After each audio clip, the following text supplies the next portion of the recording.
Okay, so we're gonna dive deep into this battle for 7-Eleven. It's a pretty big deal, way more than just like a place to get snacks.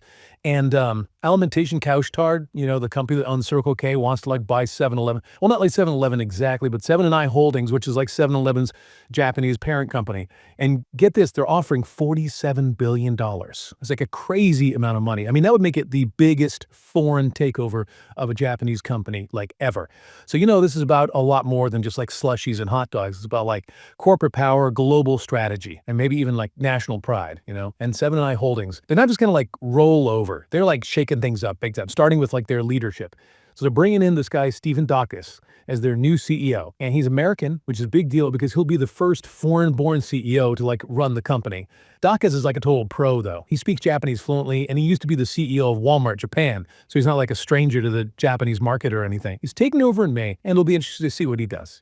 But wait, there's more. Seven I Holdings is also planning to list their U.S. convenience store business on the stock market. The one with over 13,000 7-Eleven stores. It's going to be an IPO, initial public offering. They're hoping to do this in the second half of 2026. And they're doing this to unlock the value of those U.S. operations, but they're not totally letting go. They're going to keep a majority stake. They're making moves. They're not just sitting around. And to streamline their business and keep investors happy, they're also selling off some of their other businesses. The ones that aren't their main focus, their superstore division. They're selling that to Bain Capital, which is a private equity firm. That deal's worth about $5.5 billion, and it should be done by September 2025. And what's Bain Capital going to do with it? Well, they're planning to list that superstore business. It's called York Holdings. They're going to list it on the stock market in 3 years or so. It's like a giant chess game, right? Each side is making these strategic moves. Oh, and there's another thing. Seven and I Holdings wants to reduce its ownership of Seven Bank. That's their banking services arm. They want to own less than 40% of it, which means it'll be deconsolidated from their balance sheet. So they're basically selling off parts of their empire and focusing on their core strength, which is convenience stores in Japan and internationally.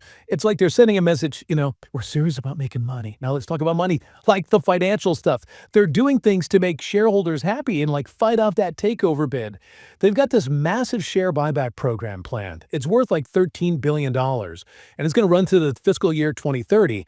They're going to finance this buyback with the money they get from selling the superstore division and the IPO of the U.S. 7-Eleven business. It's a classic move to increase the value of the remaining shares. The buyback will start once the superstore sale is finalized, but that's not all. They're also sweetening the deal for shareholders with a dividend policy. Basically, they're aiming to keep or increase dividends per share over time based on the cash flow from their main business operations. They're really pulling out all the stops to make staying independent attractive. But they're not totally shutting the door. Seven and I Holdings says they're still open to exploring other options, other ways to create value, including maybe even working with Couche-Tard. It's they're walking a tightrope, right? They're trying to defend their position, but also keep potential buyers interested. They've mentioned concerns about the takeover bid, highlighting potential regulatory hurdles, especially antitrust challenges in the U.S. They've been working with Couche-Tard to find solutions, but so far, no dice. It's a complicated situation, and a lot is at stake. Okay, so this is where it gets really interesting, the human element. The new CEO, Steven Dacus, he's actually questioned whether Couche-Tard can really increase Seven and I Holdings' value,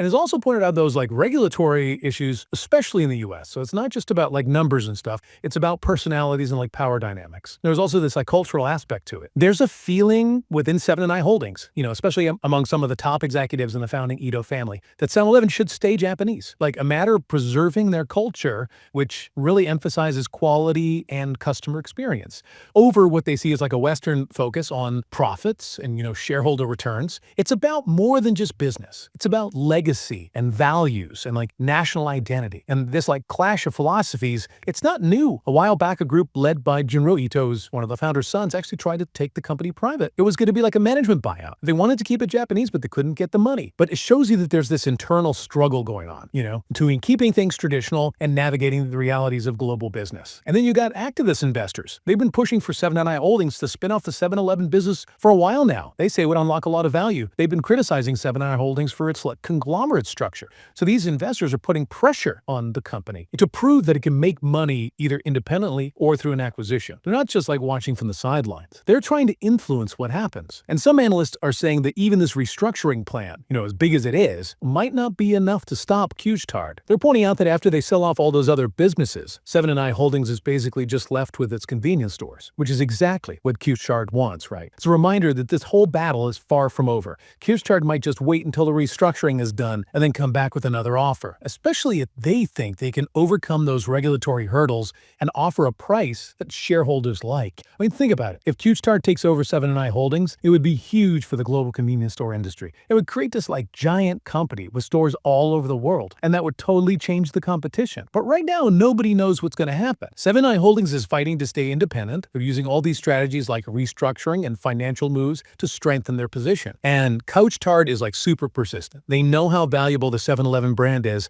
and that global network of stores. It's a high-stakes game with global implications. This whole thing is like a case study in corporate strategy and shareholder activism, and it shows you how complicated cross-border acquisitions can be. It makes you think about the future of the convenience store industry and the role that culture plays in business decisions and the power dynamics between these big global players. This story's not over yet. It's going to keep making headlines, and people are going to keep talking about it because it gives us a glimpse into the complexities of the business world today. Now let's talk about leadership, because that's a big part of this story. 7 & I Holdings' current CEO, Ryuichi Izuka, he's been getting some criticism, mostly from foreign investors who think his strategy isn't working and that he's not focused enough on making money for shareholders.